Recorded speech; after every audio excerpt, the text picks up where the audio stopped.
se conoce que un segundo flujo de migrantes cubanos arribó al puerto en la época del Porfiriato, atraídos por el crecimiento económico que en esos años se vivía en México, especialmente en el estado de Veracruz, que recibía inversión extranjera. Se encontraba en auge la exportación de productos tropicales, el desarrollo del petróleo y la industrialización del azúcar, los textiles y la cerveza. En el último cuarto del siglo XIX, Veracruz renació. Dejó atrás el estancamiento provocado por todas aquellas acciones que de una u otra manera impactaron en el puerto, como por ejemplo las invasiones. A partir de 1873 y hasta antes del fin del Porfiriato, se vieron grandes acciones en el puerto, como la inauguración del ferrocarril mexicano, la demolición de la muralla virreinal, el ferrocarril interoceánico, las obras de modernización del puerto, tranvías, alumbrado público, edificios nuevos que embellecían la ciudad y sobre todo el aumento de tráfico naviero.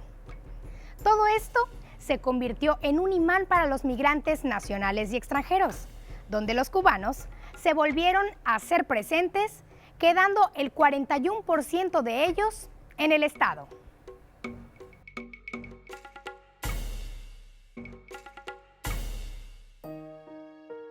Hay otra segunda etapa que abarca más o menos del establecimiento de la Primera República, que es más o menos en 1902 hasta los años 20, avanzados los años 20, que coincide con una etapa de organización de lo que va a ser la estructura política y económica en la isla. En principio, bueno, coincide también con una crisis económica en los años 20 en particular, que también expulsa una gran cantidad de migrantes cubanos que aquí en México ocupan distintos espacios de trabajo. La mayoría de los migrantes que llegaron de Cuba a México venían con familias. O sea, vemos redes familiares que se instalan en México, se instalan en específico en Veracruz y construyen una vida y que van a permanecer por mucho tiempo. Hay familias, por ejemplo, los Usarte, los del Río, los Cabrera, los Bauza, los Balsa, los Macia. Son familias que se integran, son familias que se casan entre sí, son familias endogámicas. Pero también encontramos que llega mucho transmigrado. ¿Qué es transmigrado? Son españoles que se asientan en Cuba, pero que debido a la inestabilidad económica que se da, hay un periodo de crisis en el campo, deciden venirse a Veracruz, deciden venirse a México y son transmigrados que muchos de ellos vienen con capitales e invierten, no necesariamente por ideas políticas, sino que ven de qué manera pues consolidar su posición económica. Desde mediados del siglo XIX hasta mediados del siglo XX se da de todas las maneras, ¿no? O sea, vienen grupos de familias que emigran de manera conjunta para alcanzar aquí a los familiares que ya viven aquí, o vienen también de manera solitaria. Otros vienen, por ejemplo, en el caso de los grupos de artistas cubanos que vienen a México, ya vienen con contratos firmados, entonces vienen ya nada más para incorporarse a la empresa la cual los contrató, etc. Entonces hay una diversidad, digamos, de opciones que encuentran los cubanos. ¡Hey, familia! Danzón dedicado a Diego y Frida, que lo acompaña.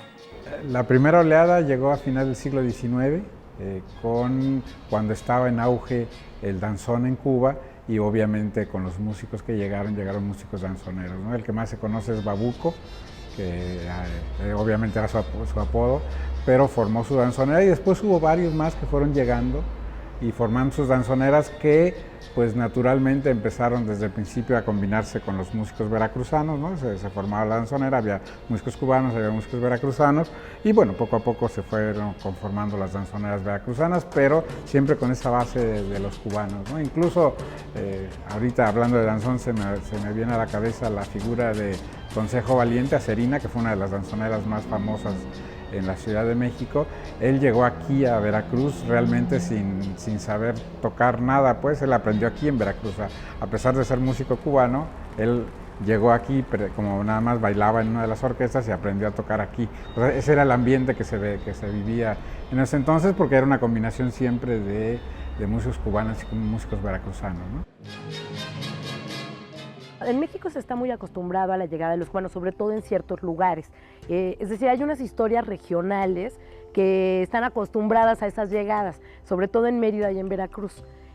Más adelante también la Ciudad de México va a ser un lugar de recepción de la migración cubana de manera casi natural o automática, ¿no? Pero en principio Mérida y Veracruz, que son los lugares en México que tienen una cercanía geográfica más natural. De hecho, hay momentos en la historia de México que es más común la comunicación de Veracruz con La Habana y de Mérida con La Habana que el propio centro de la República Mexicana, ¿no? Entonces, esta llegada se da, digamos que la acogida de los cubanos es también muy grata, pues, en principio, ¿no?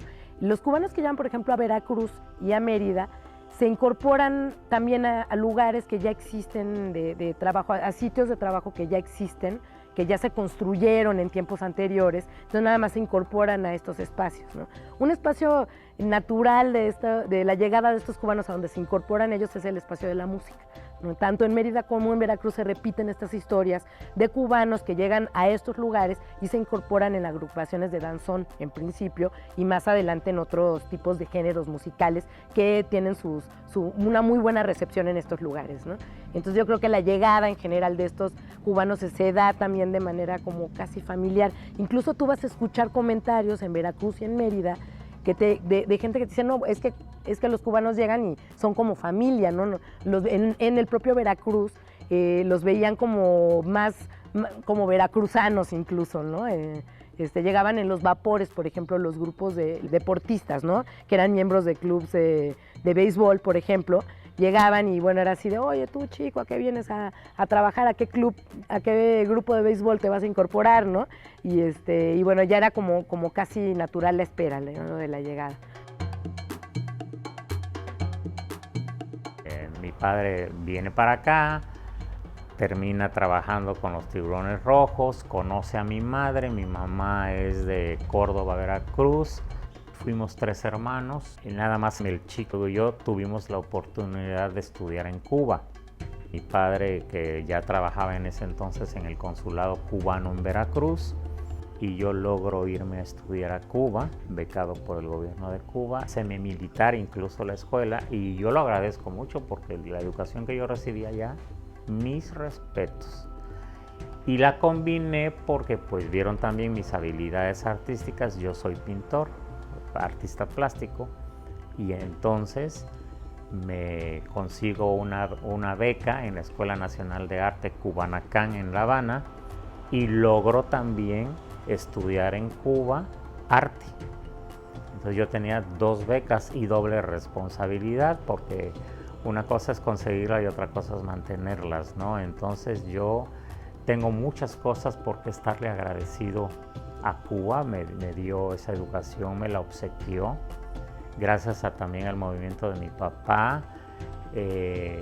Yo evidentemente estoy muy orgulloso de ser mexicano, sumamente orgulloso y veracruzano, pero mi segunda patria en el mundo es Cuba.